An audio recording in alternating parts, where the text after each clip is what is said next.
Are you having a hard time finding the best business for you? Why don't you take the passion along with the limitation you hate most?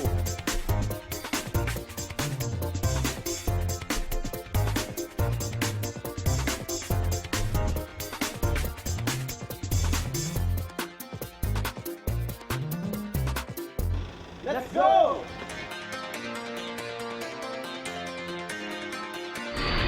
Magandang araw, Go Negosyantes. Welcome sa isa na namang araw na puno ng inspirasyon at practical business tips. Ako po si Michelangelo, ang kasama ninyo sa pagtuklas ng mga winning Go Negosyo attitudes ng ating mga small and medium entrepreneurs. Dito lang sa SME Go, powered by Go Negosyo. Today, we have all the reasons to party, celebrate life, inspiration, opportunity, and our hard work and the success that comes with it. As the saying goes, work hard, play hard.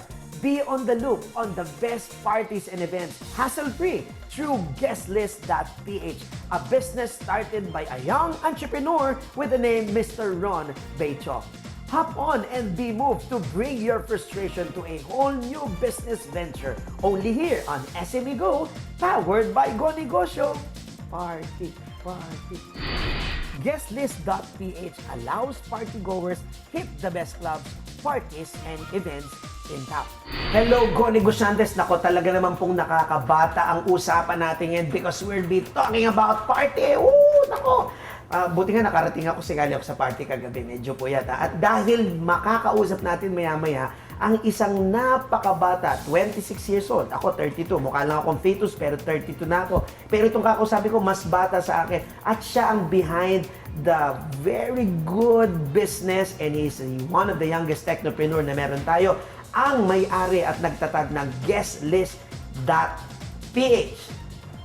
Walang iba kundi ang kanilang CEO at ang founder, si Mr. Ron Baetiong. Pare, magandang araw sa iyo. Magandang araw. You took up BS Entrepreneurship sa UST. Yeah. Why entrepreneurship and what inspired you to be in the business world? Kasi when I was starting out, I wasn't raised rich. We were just a middle-class family. I was from a broken family. My mom raised me alone. Pare, pareho tayo. Yeah. And then I said, the only thing I wanted to do was play basketball. Okay. I was varsity in high school, blah, blah, blah. And when college came, I was too slow, I wasn't too good enough. So I had an identity crisis. It's like, okay, my biggest dream is now gone. So I said, you know what? There's another talent that I have. Wala akong hiya. Hindi ako nahihiya. I even graduated high school with an average conduct grade of 74. Wow! Failed pa rin. Sana, kulang pa ng isa eh. Sana nakiusap ka na lang para... Class clown talaga. Okay. So what I did was, during in college, there was a subject na na-fail ko, algebra. I was the only guy who failed. I said, you know what, my mom doesn't deserve this. Yes. So I have to find myself again and be productive. That's right. So what I did was I worked in the call center. Hence this accent. Because I said, you know what, if I don't work, or I will not be able to find myself again.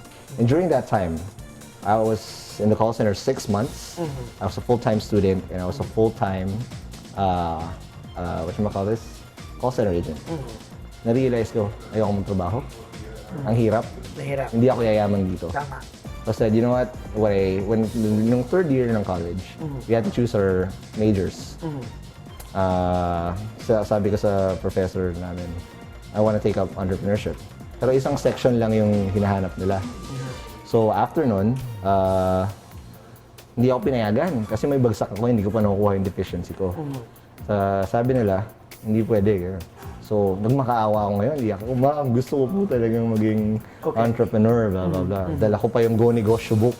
Okay. Yung first edition, sina Manny Villar. Ito po yung binabasa ko, ma'am. Ganyan. Yes. I want to be like them. So sabi ko, ma'am, I guarantee you, just give me a chance. I'll be an asset to this organization, now and forever. So yun, the year came and sabi ko, okay, I wanted to do a business. Kasi during third year, gagawa kang business plan. Then fourth year, you have to implement it successfully. Yes. Third year, first is English teaching school. Okay. Sa mga Korean kasi sabi ko, Malakas yun. Tsaka sabi ko, believe sila sa akin mag-English, That's right. blah, blah, blah, blah, blah. So, Sabi ko, when the year came, sabi ko, sa partner ko, tuturo rin siya ng Chinese naman sa mga ano. Sabi ko, pare, meron ba tayong mga customer? Wala eh. Huwag na natin tuloy-tuloy ng pera. So, I had to find, I was without a business 2 weeks prior to the submission of the business plan. Okay. And I attended this seminar in USC as well, how to make money online. Okay. And during that seminar, there's a speaker that inspired me. His name is Joji Azurin. Yes. Of how to make a business online, how to create a website without having to program. So I called him up, and during his talk, I thought of a website to guest list people on clubs. Because whenever I go out, lagi ako nagkaka-problema Sa pagpasok. sa guest list kasi wala akong kilala. So lagi ako nagbabayad. Okay. Kung sabihin ko sa mga kaibigan ko, 10 kami. Oh, nasa guest list na tayo. Dating namin doon, wala. Pahiya ako. Okay. It's my own pain point. Okay. Alright. So I had to do something about it. Because if I felt that way, there's got to be a lot of people who felt that way as well. Okay. So yun. Pare, bago mo ikwento yung pinaka-business model mo at ang tagumpay nito, tatanungin kita na ngayong naabot mo na yung pangarap mo na maging isang negosyante, entrepreneur, why do you think it's important to promote entrepreneurship in the Philippines?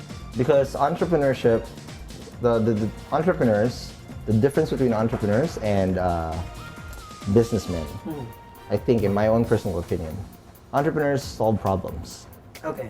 We're not just there to make money.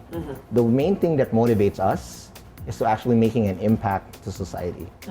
And for me, the problem that I'm trying to solve is there's always a hassle of trying to book tables, guest lists, the clubs, and all that stuff. In my own small way, I'm helping solve problems. And there's so many problems out there that you can actually solve and monetize at the same time. But again, monetization is not the primary goal.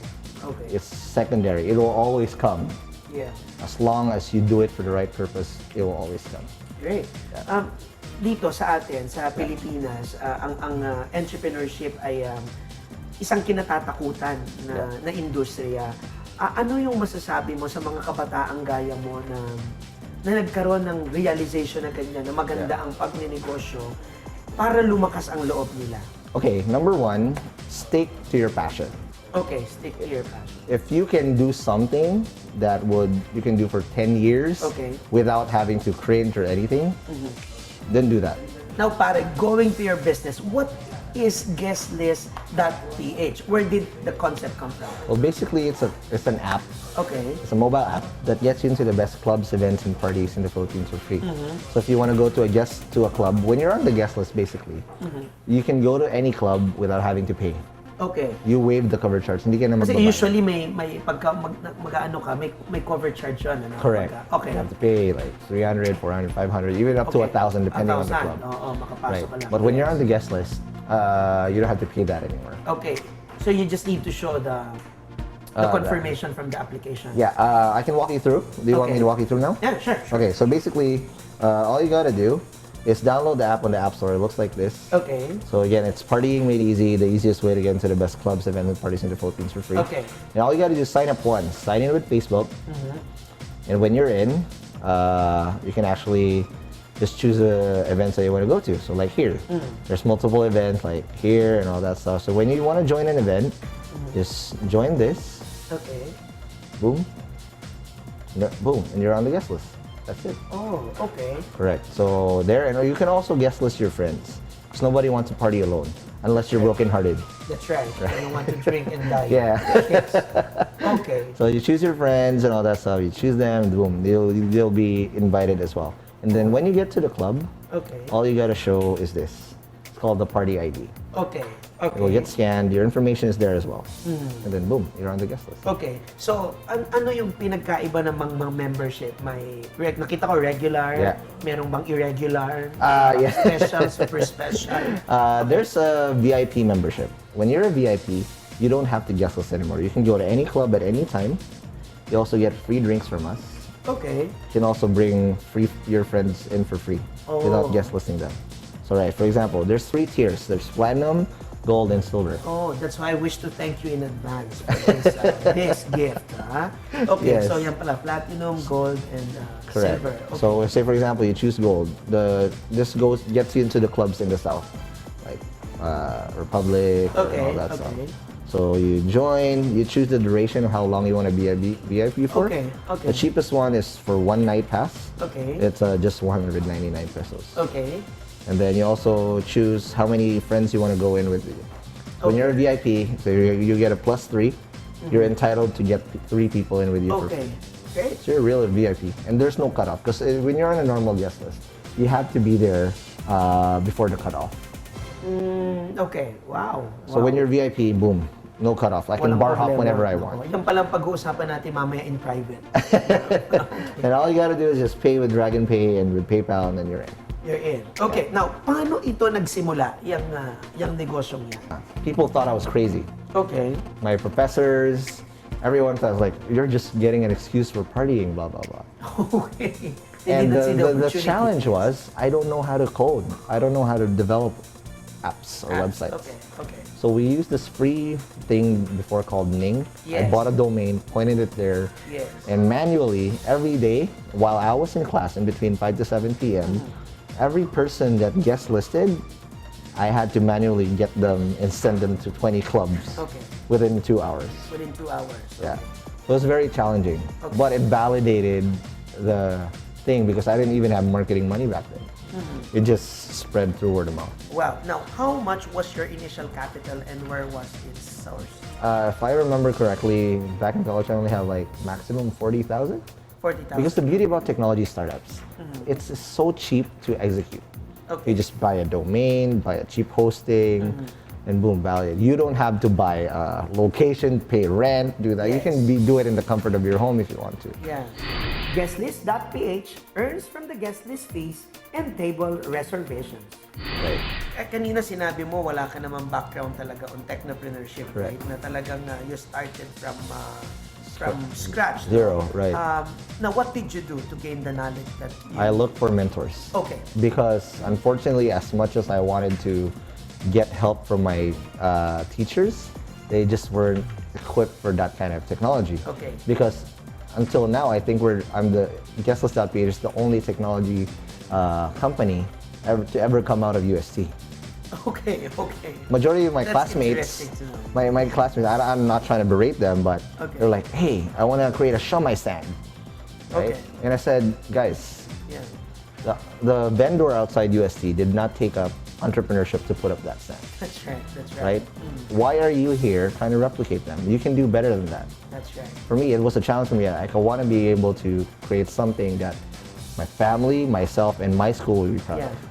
Okay, this app and the whole country will be proud of. Because we're not just doing this to do it here in the Philippines. Okay. Based in Southeast Asia alone, we are the best party people. Okay. And we want to be able to showcase that That's around right. the region. The region. Naalala mo ba yung unang operation, ang unang araw ng operation ng Guestlist.ph? Any initial challenges and what did you do? I was scared. Nobody was using it. Okay. Nobody. Which is majority of the time, that's what tech startups have. Okay. You launch, then, okay, nobody's using it. Oo. Right, you're scared. Na And parang pati eventually, yung mga kasamahan mo hindi gumamit. my classmates, but later on, I was surprised, like, I don't know these people, they're guest listing. Okay. So it was word of mouth, and Facebook wasn't as viral as before yet. Okay. Like Yeah. before, now when you post, boom, Yes. right? Before, no, you have to do, I was freaking use Friendster back then. Friendster. There was still Friendster back then. The dying years of Friendster. Do you have bigger challenges today as established business? Yes, a lot. It scares, How do you manage? We're in a different phase right now na kasi sa guest list.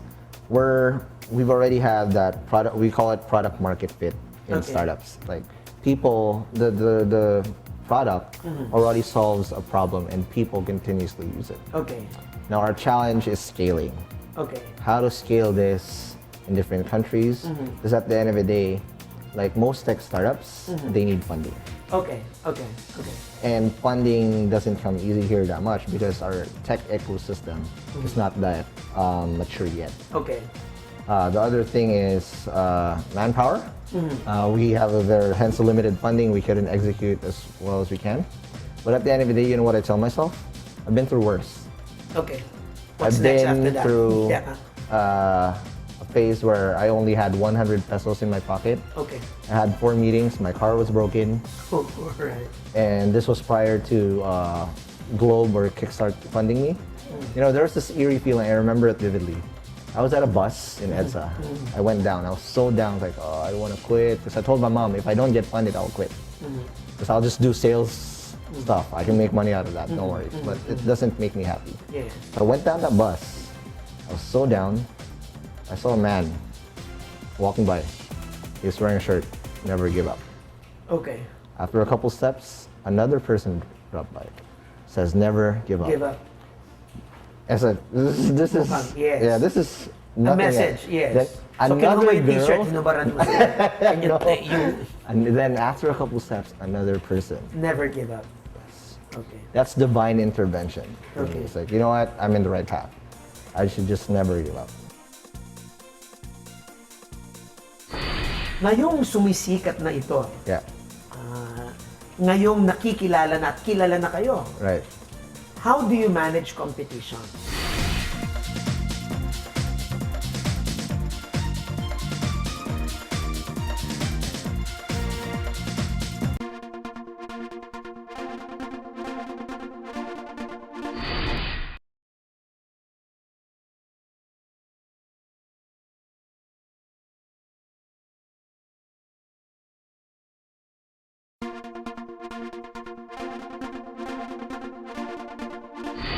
Ron had to shut down the business in 2010 to rediscover a way of how to monetize the database he was able to grow.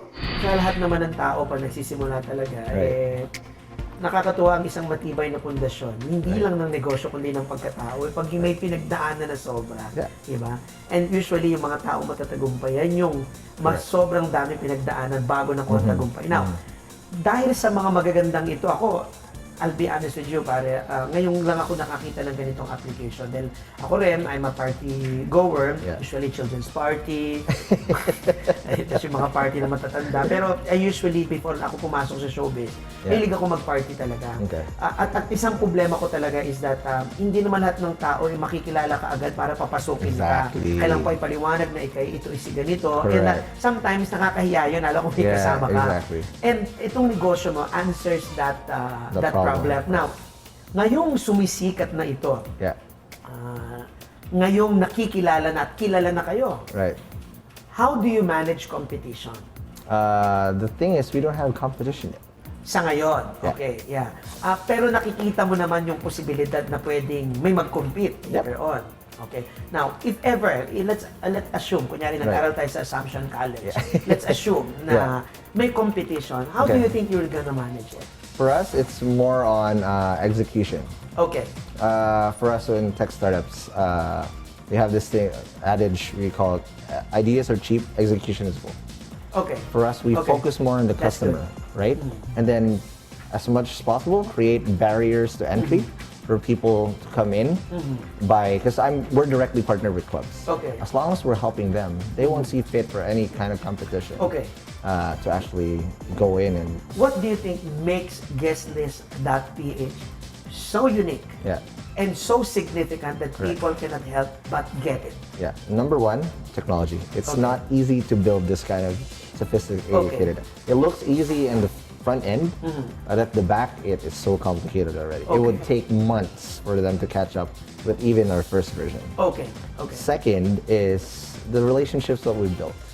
I've been doing this for 5 years.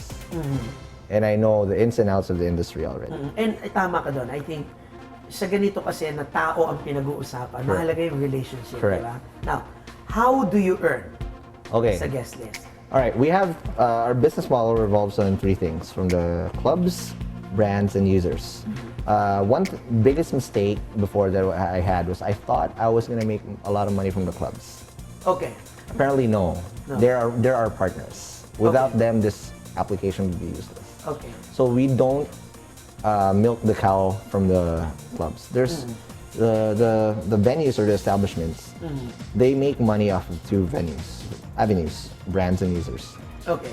Brands, they spend a lot of money in this industry. Okay. Alcohol brands, tobacco brands, blah, blah, blah. Yes. But they don't have any metrics or data related to people. Okay. They're guessing majority of the time. That's right. For users, there's no all access pass, hence the VIP pass that I showed you earlier, for you to go all around. And now what we're releasing at the end of the month is a way for us to not really monetize clubs, but at least get a commission from them through Okay. table reservations and ticketing. Okay. And so you earn from that, no? Yes. Okay. Now, how many clubs are in your pool right now? So far, there's around 20 in Metro Manila. We've already saturated. Famous, of course. Yes, the best ones. The best ones. Yeah. All right. Now, ilan ang tao mo ngayon? that helps The you? user base, we already have 37,000 users. 37,000 users. Yeah. Wow. Okay, that's the user. How about those that maintain the program? Your people? in your office? We have a very small team. Okay. The ground team is basically me and Glenn. There's just two of us. Okay. And when you said small, talaga nakatingin ka sa akin. No. I was looking around for the team. Okay. There's also around 4 or 5 guys Okay. who maintain the app, which is from Proud Club. Okay, he was determined to take Guestlist.ph to the next level, so he exposed himself to sales and relaunched it in April 2012. Now, how much has it grown since it started? Okay, this is when this version launched. We launched this, so 18 months, 37,000 users. And we Okay. grow at a rate of 5% every week. 5% Yeah. every week. Wow. Now, are there new cool features that you've added? Oh yes, no, not added. We are about to. I'm not about to say this, but okay, we're iterating. We're gonna get rid of the name Guestlist.ph very Okay. soon. Okay. Because with Guestlist, it only limits us to just one vertical in nightlife, Okay. which is guest listing. Okay. Like what I said, we're gonna rebrand. I can't mention the brand yet. Okay. But by the end of October, we're gonna be releasing a feature wherein we will be able to not just do table guest listing, but also do table reservations Okay. and ticketing. And we're Okay. not just gonna be limited to nightclubs anymore. Okay. We can also do bars, lounges, karaokes, and all these other things. So no one will be alienated. Everyone parties. It's just a matter of where you go and how you do it. That's right. But everyone goes out. That's right. And the last thing you want to do is alienate someone. Okay. Right. Okay. That's great. Ano ang maipapayo mo sa mga kababayan nating nanonood ngayon, lalo yung mga kabataan na may pinagdaan ng gaya mo, Yeah. pinagdaan ng gaya ko, na gustong magsimula ng negosyo? Number one is stick to your passion. Okay. Just do something that you love. Because when you do something that you love, it will never feel as work. Okay. You'll just do it every time and you'll be happy doing it. Number two is, motivate yourself. Okay. Because there's a lot of times where it's a roller coaster ride. There's gonna be a lot of times where you're happy and then you'll feel like the saddest person on earth. Well, you have to find inner motivation, whether it's from your family or anything, just to drive you to push forward. Okay. And that leads me to number three, which is never give up. Because the only limits that is only valid for you is the limits that you put to yourself. You're fooling yourself, like That's I can't right. do this, That's you can't right. do that. But in reality, there's no competition around there but you. And that's, I think, the greatest lesson we could have today, that at the end of the day, ang pinakamatinding kalaban mo ay hindi ibang tao, It's kung you. hindi ang sarili Right. mo. Thank you very much, Mike. And there's the saying, life begins at the end of your comfort zone.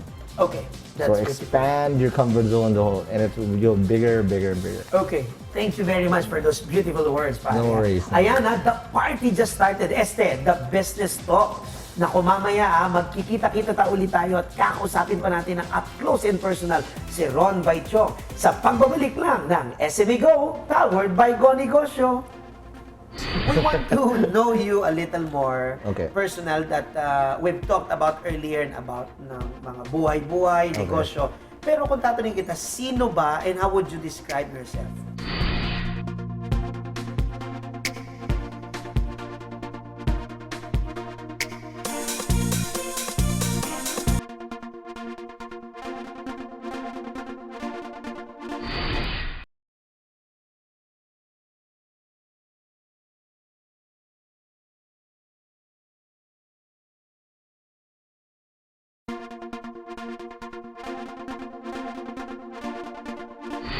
And we're back at kasama pa rin natin siyempre si Ron Baetiong ng Guestlist.ph for an up-close and personal interview. Oh, Ron, pare, medyo personal to mga pag-uusapan natin. I'm nervous. We want to know you a little more Okay. personal that we've talked about earlier about ng mga buhay-buhay, negosyo.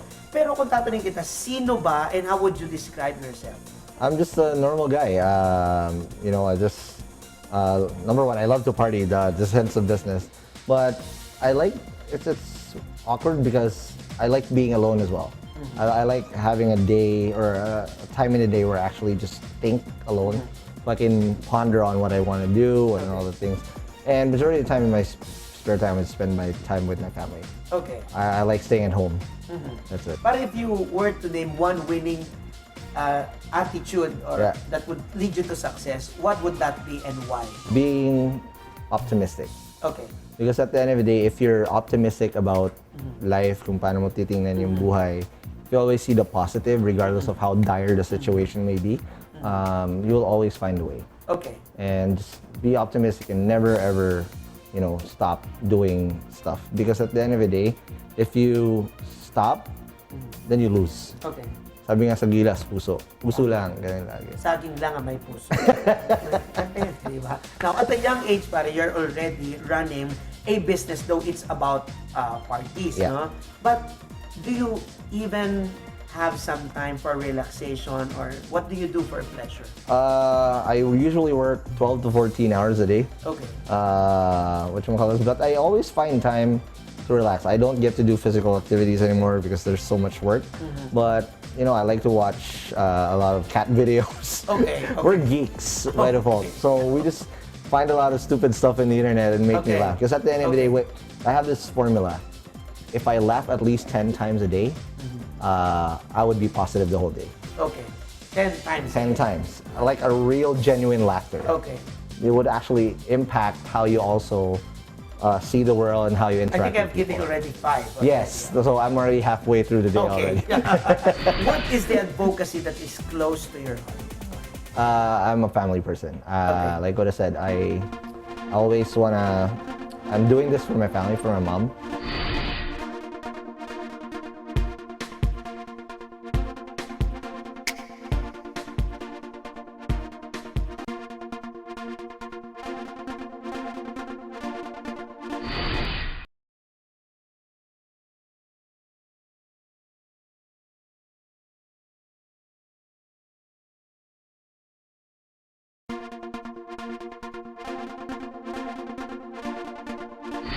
Ron loves being an entrepreneur.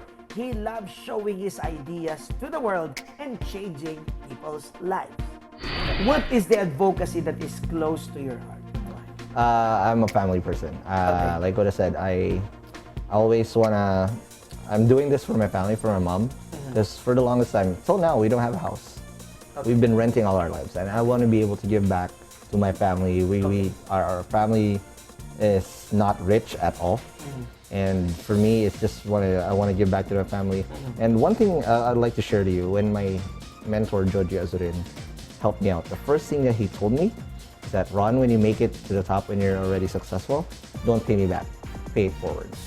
Okay. So it's also my advocacy to teach kids, especially in college, that, hey, you can do it. Okay. Because when I was in that talk that I told you earlier, there was this kid who was 13 years old, was making $1,000 a month per day. I His name saw was that in your profile. Carl Ocab. Okay. It's like, if this kid can do it, why can't I? Yeah. And that's the same thing I want to Yeah. teach everyone. You know what? You just have to do it and just be very passionate and do it with all your heart. That's And it. being positive all the time. Correct. What is the best part of being an entrepreneur? It's creating an impact to society, like what I said. Yung pinakamasarap na satisfaction is when you see people appreciate what you do. Okay. Genuinely. Okay. Na sabi, hey, thank you for giving us a great night. I had so much fun. Okay. It's not the money, that's secondary, but when people give you that feedback, like, thank you. Gives me more motivation to do what I do. Okay. Ron, bago tayo magtapos, can you share with me your life mantra? For me, it's just, I'm a big fan of this NBA player. His name is Chauncey Billups. Okay. And he's also, his story is when he entered the NBA, he was thrown around the league. He was traded first year and all that stuff. Okay. And then he found his niche. So he has this mantra of if it ain't rough, it ain't right. Okay. So that means if you don't work hard for it, it was given to you, you'll never cherish what you've done. Okay. So that's what the same thing I do with what I do as well. Like, Okay. I want to work hard for everything that I have because nobody's ever given me something. I have to claw my way up. My investor Kickstart rejected me 3 times Okay. for the investing. Okay. So it's just really getting better every day, making sure that you're creating impact and making sure that you always have value. It's all about value. Entrepreneurship is all about value. Giving value and getting value in return. And to remember as well, from taking from what you said, that hard work and creative work is as imperative as breathing. Exactly. And I think that's a real definition of being Correct. rich. Doing something that you like, Correct. and then you earn from it. Exactly. Okay. I wouldn't trade it for anything else. Okay. Because I'd rather make less money doing this Yes. than doing something that would make me more money, but I'm not happy doing That's it. right. Pare, thank you. Now invite our televiewers to check Guestlist.ph. Hi guys, please download the Guestlist.ph app on the App Store and the Google Play Store, and we'll be releasing something really big very soon. So just look out for it at the end of the month. Just download it now, and you'll get you into the best parties around the metro. Thank you. All Have a good right. day. Thank you very much, Ron Appreciate it. Baetiong. We are focusing on Go Green. I'm sponsoring Go Green. We are actually doing some planting, landscaping, and basically trying to understand what is social entrepreneurship all about.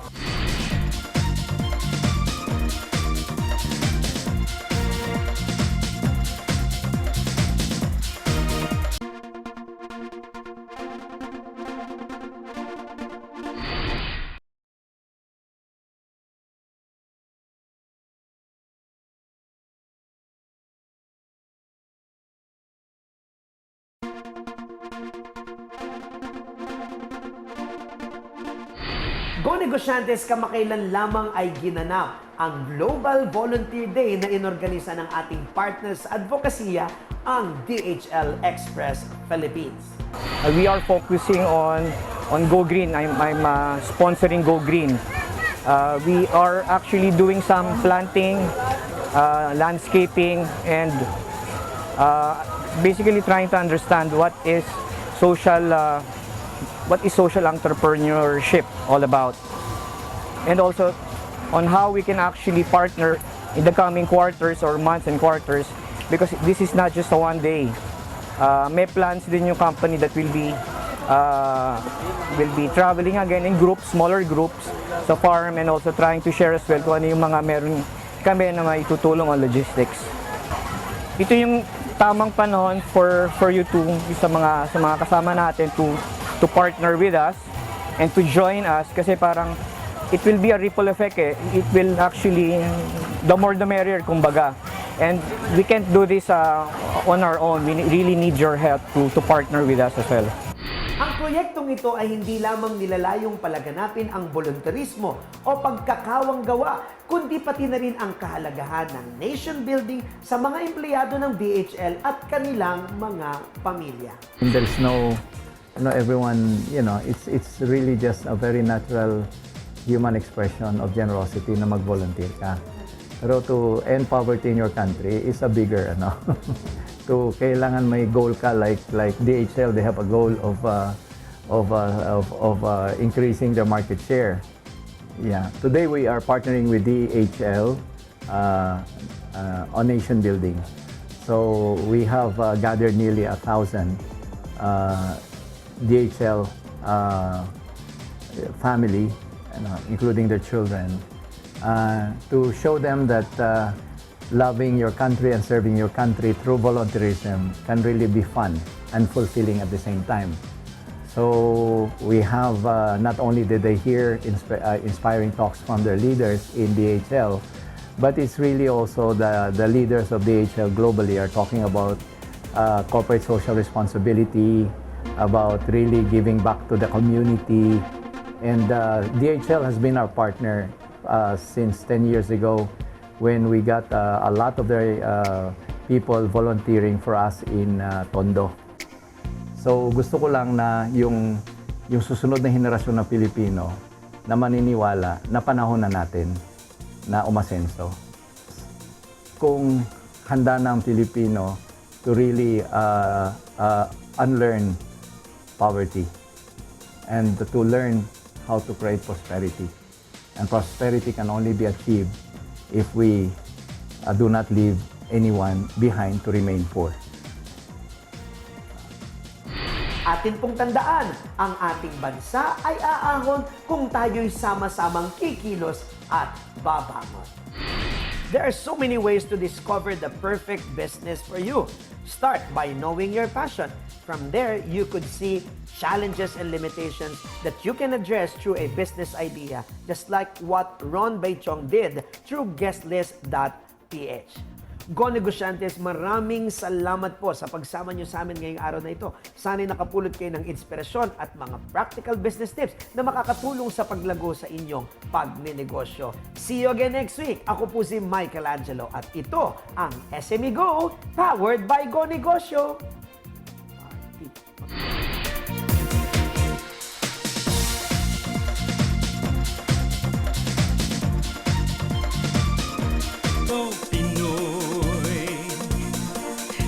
Magnegosyo na.